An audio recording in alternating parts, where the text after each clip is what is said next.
The way we as a people understand our freedoms and free institutions is often decisively shaped by what is taught in our colleges and universities. Too few professors teach and too few students learn the founding principles and ideas that are the greatest source of our national strength and purpose. Without understanding the founding principles of free government and the history of this nation, we are adrift. There's hardly an issue in contemporary political life that does not draw sustenance and illumination from the founding. When Alexis de Tocqueville tells us of the dangers of tyranny of the majority, we can fast forward to questions that we have now of dissident voices and minority rights, and without studying carefully the thought patterns and the exchanges of our founders, we're never going to be able to develop coherent answers to the questions that we face today. Why is it that we need historical memory? Why do we need to understand things that happened 200 years ago? Well, there are many reasons why. One, there is the personal enrichment that takes place in a young person's mind when a young person's mind is filled with the actions of George Washington and the writings of Thomas Jefferson and James Madison, and to understand the evolution of this nation out of those founding moments.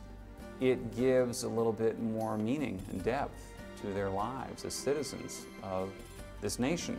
They understand more what it means to be an American. And I think you'll find that they feel a little more encouragement to be civically involved. They're more inclined to vote regularly.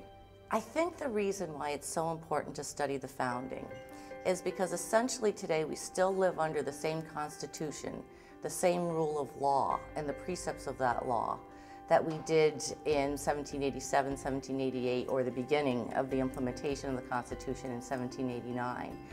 The whole idea of free government, of democratic government, is that the people rule themselves, self-government.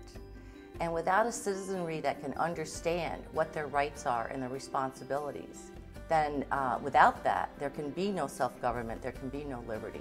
So that's why it's important to return to first principles, to the principles of the Constitution, so that the great experiment, as the founders called it, the great experiment in self-government, has a chance to succeed. I'd say this, that the United States is a country which is founded not on the fact that we're one ethnic group, one religious group. It's founded on the fact that we share a certain set of ideas. If we lose those set of ideas, we really lose the core of what the United States is all about.